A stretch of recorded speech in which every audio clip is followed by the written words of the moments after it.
Yes, 7 coming Horizon, but now we're just 2. And yeah, I hope you are interested in the conversation. Yeah, pero I think it's gonna be fun kasi we're madaldal naman, so. Usap lang tayo, chichikahin lang kayo ng anchors, and syempre kayo din. So are you guys ready? Yeah, we're ready. Para sa ating idol talk, you may sit down. Yes. Makakaupo ba? Medyo mataas siya. Mataas. Kaya nga. Okay. Kaya. Wow. Okay. Who or what is your favorite K-pop group? My favorite K-pop group as of now is ENHYPEN, Songbinyin. Yeah, they're really cool, and I think us Horizon as a group also look up to them kasi they also came out from a survival show just like us. So medyo nakaka-relate kami sa kanila. Yeah. So sino naman bias mo sa ENHYPEN? Songhoon, Songbinyin. Songhoon. And Jay. How about you? Mine, I'm a multi-stan, so I have a lot of groups that I like, but one that comes to mind is NCT. NCT! NCT and Blackpink, yeah, a lot. A lot. Kilala na yun ang mga anchors. Si Mark Lee. Mark Lee, okay. So, since you guys look up to this K-pop artist, no? So what made you dream to become an artist, Chris? What pushed you to become a K-pop artist? I kind of found out about the K-pop industry around like 2019, and that's because of BTS. And I watched Jungkook, and he is my role model talaga. He's the reason why I was really interested in, being in the K-pop industry, and kaya din pinursu ko talaga yung pagiging idol, and I'm so glad that I got to push through naman, and it was crazy then kasi I got to meet him in 2023 when he was promoting 7. So how was the feeling when you met your very ultimate bias? It was unreal. Honestly, the whole K-pop music show experience was unreal for all of us. But to see the reason why I'm there is really crazy. So it was nakakakilig talaga siya para sa akin. Yes, how about you?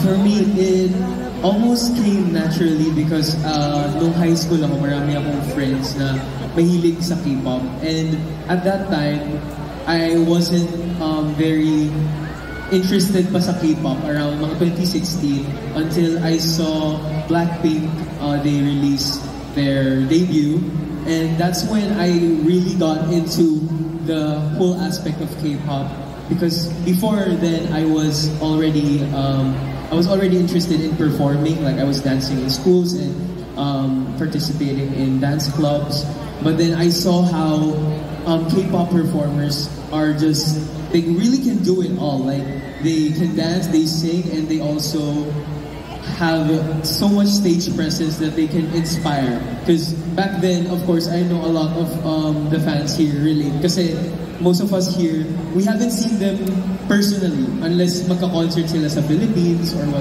whatnot. So for me back then, it was just watching them sa screens. Pero still, naramdaman ko yung inspiration from watching them perform.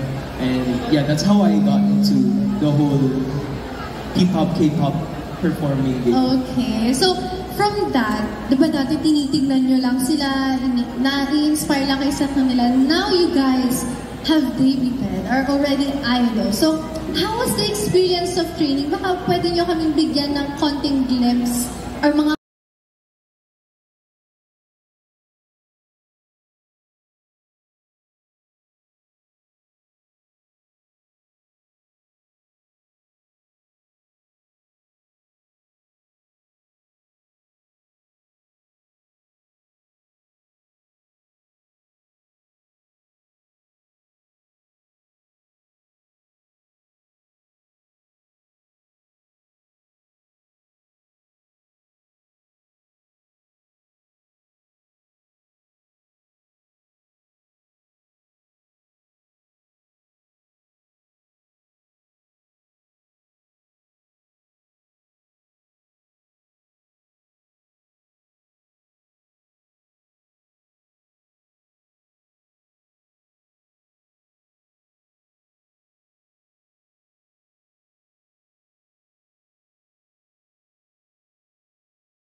here in the Philippines na training and then sa Korea. Of course, me and Marcus, we had vocal lessons, and the other members would have rap lessons, and we also had language. We had a lot of dance training, which was very rigorous, and that's something that we are very proud of because napagdaanan talaga namin until midnight or even past midnight. We were training and just dancing.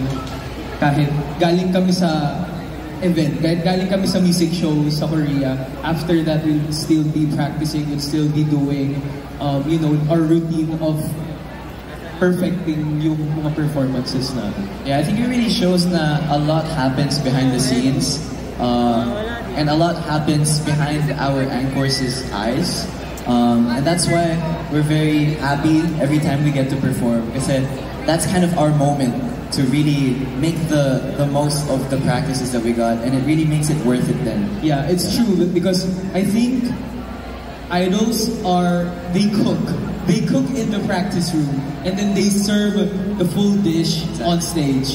But of course, kasi if we didn't practice, we would be not showing anything. We would not be serving anything. Yes. So there's lots of time that nabubuhos sa practice studio, and that's something that we really like to do. Meron na ba kayong napuntahan na places in Korea na gusto nyong balikan, or you want anchors to visit aside from, the usual spots, the usual routines? Yeah, madami kasi for me, first time ko mag-Korean nung lumipad tayo. A lot of the members, I think si Marcus lang ata yung naka-work ka sa Korea. Yeah. That was my second time. But yeah. So marami kasi ang saya din kasi we even see idols work like on their normal days, di ba? And ako, favorite spot ko, if pupunta kayong Korea, you should go to Seongsu-dong. Seongsu-dong. Yeah, Seongsu is like a strip, like a street na maraming shopping, maraming cafes, magaganda, and it's more local based. Hindi marami pa yung tourists, pero it's slowly building up there. Kasi for sure, alam niyo yung Hongdae, alam niyo yung Myeongdong, but Seongsu is one na parang very insider, yeah. Very insider, very Korean hip exactly. location. Yeah. Oh, ayan guys, take note, go to Seongsu-dong when you go to Korea. How about for Marcus? Meron ka bang very memorable spot in Korea or place? Yeah, actually a lot, kasi I like to gala when we have free time, and Natatawa sila kasi you said, I like to gala.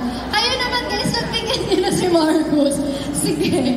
I like to walk around outside. Ayan, nag-English to Or hindi, mahilig ako gumala. Yeah. Okay. Mahilig ako gumala. Yeah, training life aside, because the training life is hard. Pero aside from that, we also got to experience the Korean lifestyle, and it's really nice kasi syempre a lot of us watch K-dramas, diba? And it's like living in a K-drama. Oh, yung sabi ni Racer. Yeah, and that's why ulit yung isa namin member. Super exciting to just kahit normal lang yung ginagawa mo sa labas, it still feels special. Pero siguro, if you guys go to Korea, try nyo talaga yung 7-Eleven doon kasi sobrang iba-iba. Ibang-iba yung 7-Eleven. Ibang-iba yung feeling. Yes. Kasi you can cook there, and then doon ako tumatambay minsan.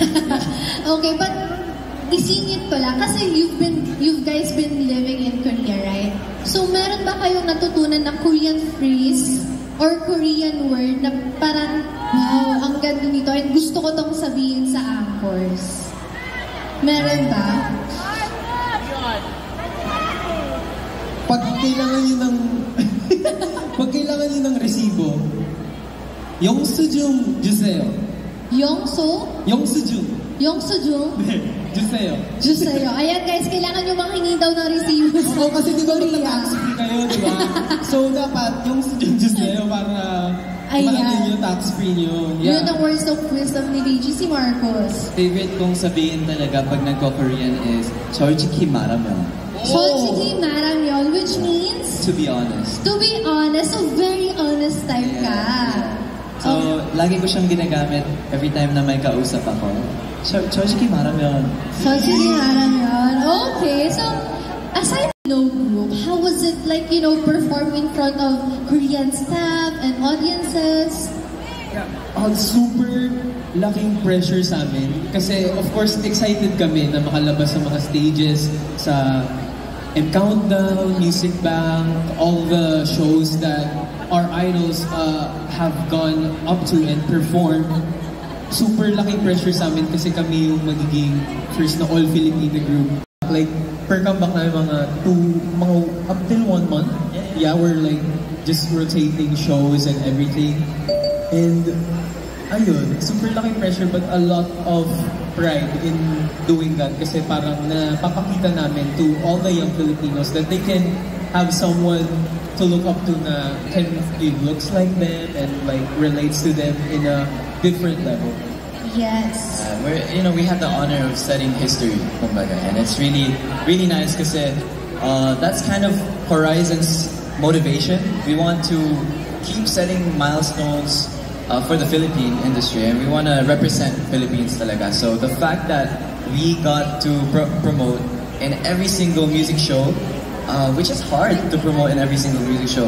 Kasi we heard din na not even yung mga K-pop groups, it's hard for them to go to every single K-pop music shows.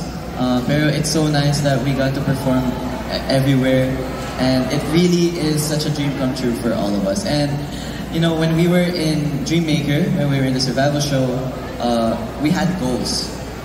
And at first our goal was to win and debut. But then after debut, we have another goal, and that's to represent the Philippines this time. After we're done setting history, we have another goal. We want to hold concerts, we want to meet our anchors, we want to do fan signs. Kumbaga, every goal we reach, there's always another goal ahead. And that's kind of our mindset, because we won't stop chasing our dreams, and we won't stop being around. So we just want to let all of you know that we're not going anywhere. We're always going to be here trying to reach our goals. I hear your relationship with the other members as you went on trainings and after you guys debuted. Because we all know, hindi naman talaga kayo magkakakilala before, right? When you enter the survival show and then now you guys are in a group. So, what changed? For sure yung yung ability namin to cope together as a group pagdating sa mga struggles and hurdles. Kasi as a group, maraming obstacles talaga in the way. Hindi siya smooth ride. Kasi 7 kami, so of course, all of us have individual kumbaga motivation to do things or like a different perspective. So it's nice that a lot of us have, I think it's very important for a group to have chemistry, even not on stage but also like behind the scenes and like our relationship. And I guess ngayon mas close na talaga kami kasi we experience living outside of Korea, away from our families and friends, away from our known real world, which is here in the Philippines. So it's kind of like navigating through something in an unknown world together. So in that sense, doon kami nag-grow talaga. Yeah, and like talking about chemistry, I think it's a big contribution to really up our chemistry was our trainings and just facing challenges together. Kasi we came from the survival show and it was still a competition individually. So everyone was kind of training on their own. Pero at some point, diba, we got formed, and ever since we went through everything together. We cannot do things individually anymore because that wouldn't be a group. And now that we're a group, we face every challenges together, and that includes the hardships of learning Korean or adjusting to the culture there. Having hard times doing the trainings, na papagod, ganyan, stress. The fact that we're doing that together really built our chemistry, and that's the reason why Horizon is Horizon until today. Yeah, so ang ganda naman nun kasi they found a family. Yeah. From strangers to family. Yeah. Hindi lang friends, right? More of a family. So palakpakan natin guys ang Horizon. Now we're going to a while ago. So simula kanina kaninang morning, they were writing questions for you guys. Pwedeng questions, pwedeng message. And now we'll be giving this time for you, Marcus and Vinci, to pick. Siguro kahit two each kayo. Okay. Pick which one you would like to read or you would like to keep. Ayan. So pwede kayong lumapit. Let's go. Ayan, basahin nyo ng maigi. Okay guys, dasalan nyo na mapili nila yung mga messages nyo.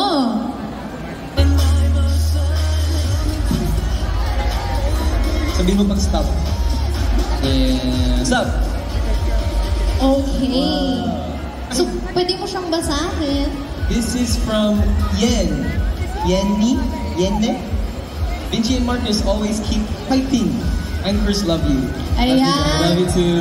Asan si Yenne? Sino yung nagsulat? Andun siya. Thank you. Ayun, tumakaway siya. Thank you po. Okay, you tell stop. Stop. What hobbies do you enjoy during your free time? From Eva. I know this person. She's always watching my lives.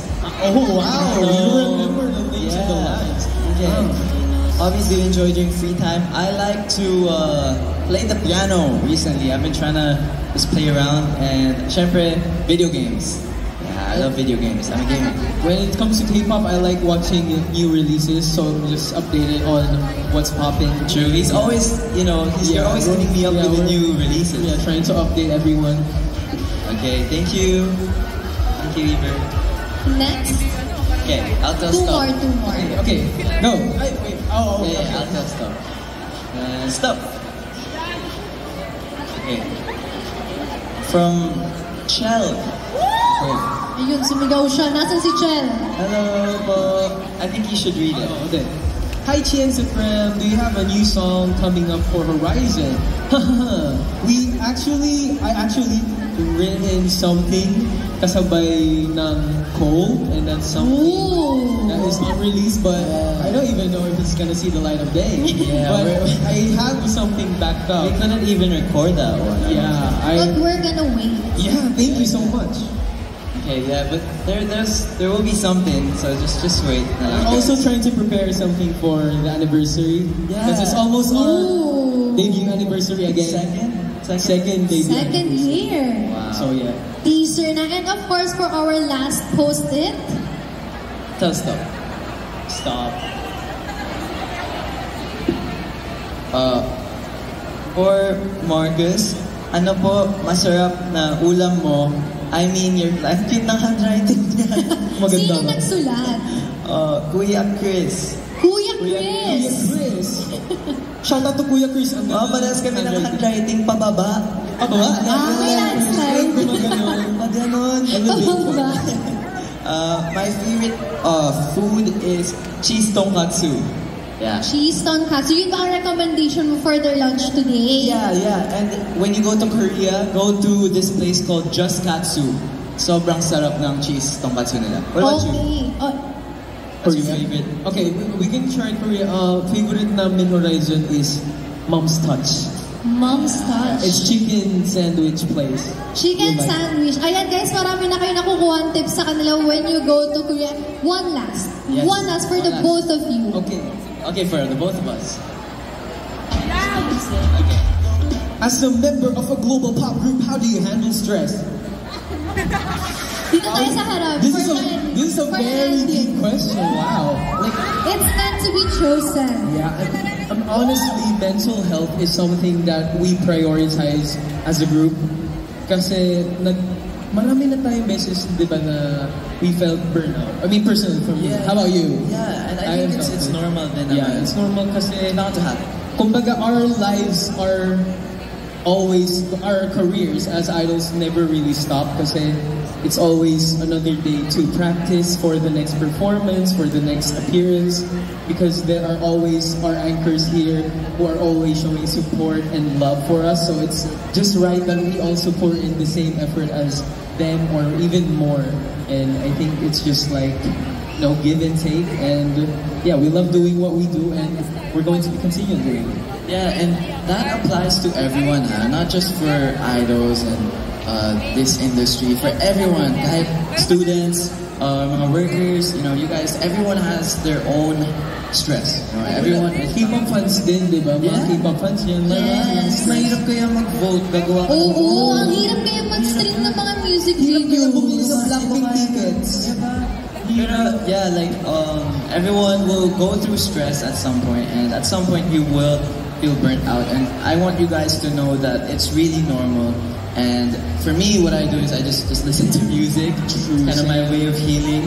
And whenever you feel stuck, whenever you feel sad, just take it slowly and just relax a little bit, and slowly but surely try to, stand up. Kaya niyo yan, guys. We love you. We're here. Thank you so much, Horizons Vinci. But before you guys go down, may we invite Miss Francesca Villar, Miss Jong Heju from KCC, and the Thank you so much again, Horizon, Vinci, and Marcus. Let's have a photo op here. Welcome on stage po.